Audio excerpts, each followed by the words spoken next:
Well, I mean...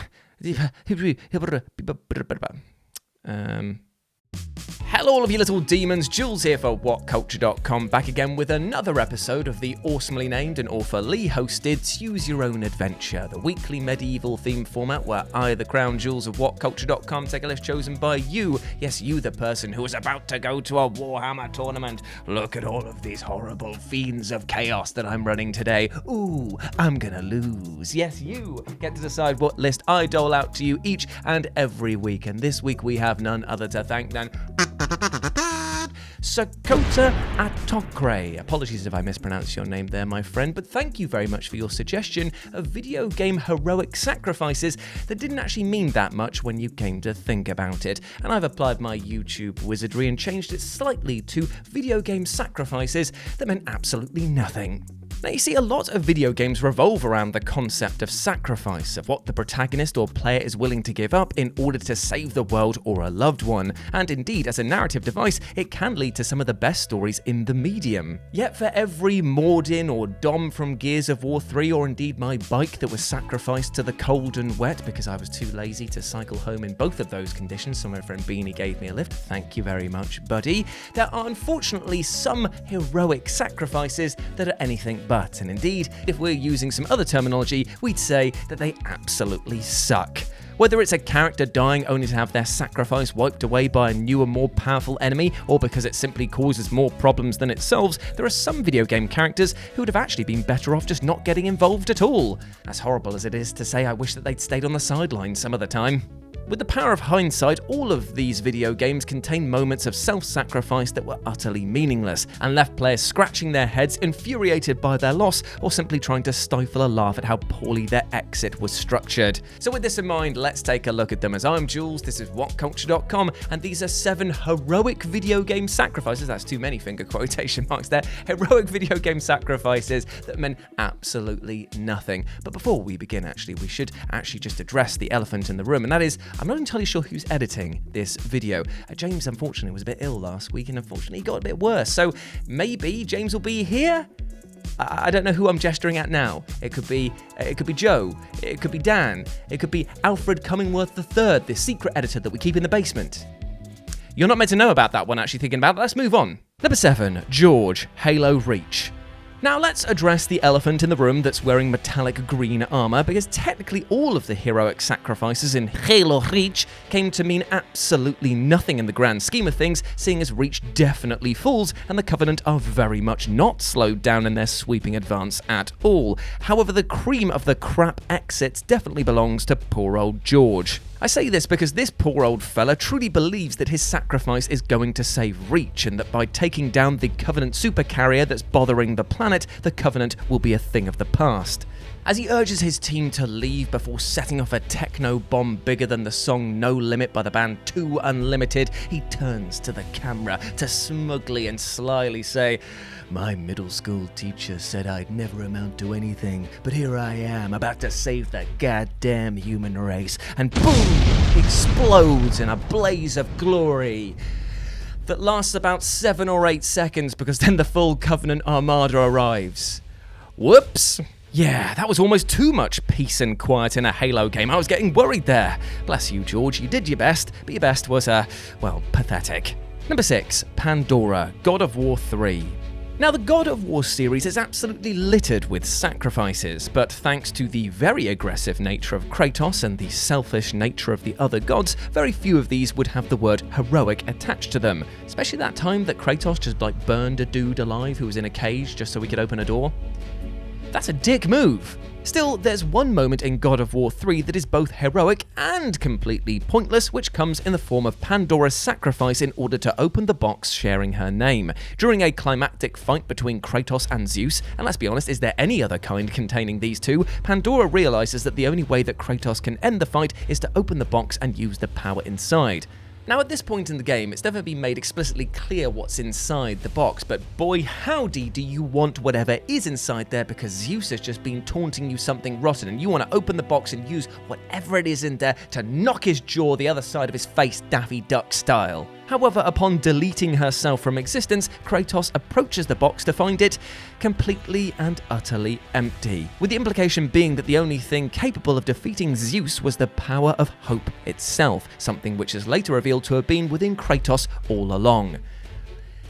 Now, I have many questions about this, mostly what, but also why would you even bother protecting a box like that if it had nothing in it? What was the point? The amount of effort gone into trying to put up traps around this box is more than what is inside. Why? I turned into Dr. Statham from Green Wing there, fantastic. Well done, thank you for that game. Hell, I would have taken a letter opener or a piece of sharpened glass over the UK's arts and theatre spending budget and a sad trombone noise. Number 5, The Lone Wanderer, Fallout 3. Now, if the sheer amount of lasers, explosions and bullets that the Lone Wanderer from Fallout 3 is able to shrug off during the gameplay didn't tell you loudly enough that you have plot armor so thick it's made superheroes go, bloody hell mate, that's a bit extreme, then the narrative itself definitely told you in all but name that you are the chosen one. However, when Fallout 3 chooses to drop the plot armor, it drops it bloody hard, as come the end of the game, you'll find your once impossibly strong build reduced to a pile of irradiated goo just because the story deems it fit for you to die. Oh well, you might say to yourself, it's all for the greater good trademark here, and as you walk past all of your irradiation-immune companions and your robotic buddies, you just think to yourself, wait a minute, let's just dial that back a second. You two, right there. Yes, you two, I'm looking at you. Why can't you go into the chamber instead of me? It literally will be no effort for you. You won't feel the effect of radiation at all. Well, that's because the vanilla base game says so, that's why. Meaning that while your heroic sacrifice definitely meant a lot to the people of the wasteland, it could have so easily been avoided and not even become a scenario requiring a heroic sacrifice in the first bloody place. Number 4, Self-Destructing Pokemon. Pokemon, the franchise in which teens run around with a group of small animals with powers bordering on planet-destroying in their pockets and use these bound creatures as warriors in a never-ending war to shake the coins from other trainers' comfy and easy-to-wear shorts. Yeah, it's a bit weird when you spell it out verbally, isn't it? Still, one thing that is crystal clear is the Pokemon's desire to keep their owner safe no matter the cost, which can result in some pretty unorthodox methods of attack, namely any Pokemon who has access to the self-destruct move. Now, when using this move in battle, it kind of creates this image of your mind of just like the Pokemon turning to the trainers like, hey buddy, I know the chips are down and we're in a sticky situation right here, but don't worry, I've got one move left up my sleeve, unless I don't have arms and I don't have sleeves. And it's tucked somewhere on my body, don't ask questions, but I can pull it out right now. I'm gonna save the day. See you on the other side, amigo. This brings a tear to the eye, doesn't it? Except wait, because no, it's really stupid. Because suck that tear back in, fool, because this move kind of sucks. For the player, it may delete one of their opponent's Pokepals, but will do so at the cost of one of their own. And if that foe is a ghost or immune to the attack in question through other means, well, you're gonna feel right trubbish indeed. Worse still is that these heroic sacrifices, when used by enemies, are even worse, as not only do you often outnumber your opponent in terms of available Pokemon on your team, but half the time the game fudges the numbers so you don't even lose a single pocket critter. All that bang and next to 0 bite. Number 3, Your Dog, Fable 2. Dogs. Seriously, you've gotta love 'em. They're hilariously stupid at times, brilliant companions, and always on hand for a hug after a hard day. And best of all, they've usually got your back in a fight. Whether it's barking at strangers that are getting too close, alerting owners to the presence of intruders, or the most useful thing of all, tearing the absolute shit out of that council tax bill that's just come through the letterbox like it personally insulted their entire breed. However, sometimes this devotion to protection does come at the cost of common sense. Now, one of Fable 2's most prominent features, outside of a combat system that Peter Molyneux described as revolutionary before in the next sentence saying that it was all on one button. Oh, I remember that. Peter, what are you up to now, you mug? Was that you were accompanied on your quest by a lovely little canine. And throughout your adventures, this furry little friend would help you find your way, attack enemies, and even help you find buried treasure. And come the close of the game, it even makes a rather heroic sacrifice to stop you from being shot by Big Bad Lucian.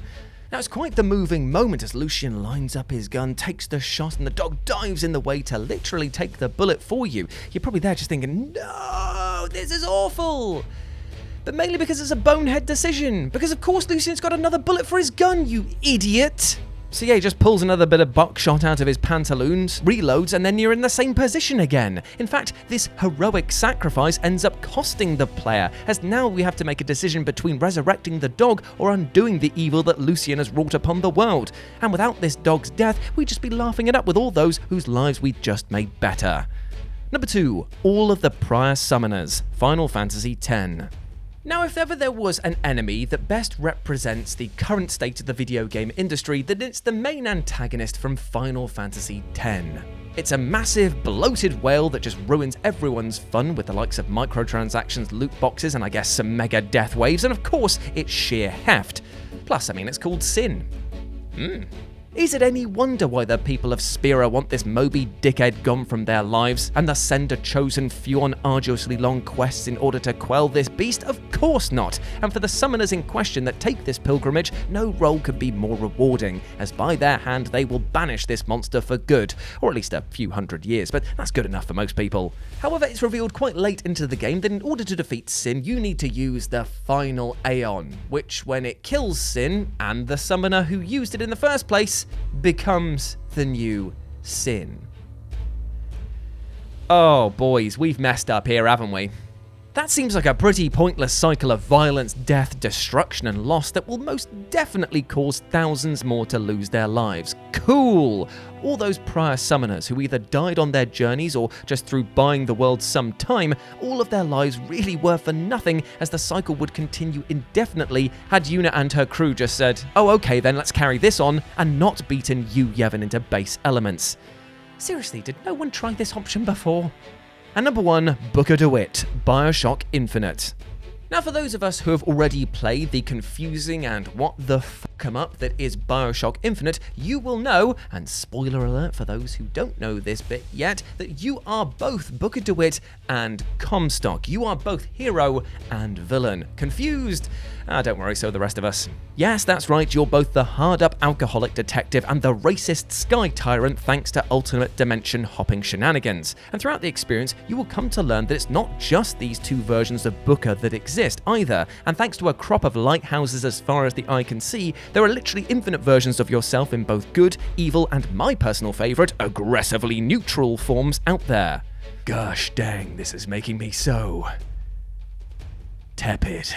But it kind of makes your heroic sacrifice at the end of the game at the hands of your own daughter Elizabeth all the more pointless, because there are infinite versions of Booker out there and endless permutations of those realities, meaning that while one Booker did die to stop Comstock from coming to power, there are literally innumerable other Bookers that failed at this task. Hell, there are other versions of Elizabeth out there that would have sided with Comstock as well, meaning that her quest to stop them all is impossibly pointless, and that your death is nothing more than a bullet point for the player to end their adventure on. In this example, there is no such thing as a heroic sacrifice, because with all of these endless possibilities, it doesn't matter. It just goes on, and on, and on, forever. There is no end, so the sacrifice can never be made. It can never exist to have made, because there's no final endpoint for it. Oh my god, I'm falling into the void. Does anyone want to come with me? And there we go. Those were 7 heroic sacrifices that actually meant nothing. I hope that you enjoyed that, and please let me know what you thought about it down in the comments section below, and put your suggestions for next week's episode down there as well. Big love to you, my friend, and I want to say a big thank you to whomever edited this video. I'm sure that if it's James, there'll be a meme here. I wonder what Joe will do. I wonder what Dan will do. I wonder what the secret editor that you're not meant to know about will do. That's right, it's me, and look who it is. Hello. Oh, you're Daphne. Yeah, she's what you really came to see. Only time will tell. But still, I hope that you're doing well, my friend. I hope that you're treating yourself with love and respect, because you deserve all of the best things in life, all right? And do not let anything or anyone else tell you otherwise. You are a massive ledge, and I want you to go out there and smash it today. I believe in you, and you need to believe in yourself as well. As always, I've been Jules. You have been awesome. Never forget that. I'll speak to you soon. Bye.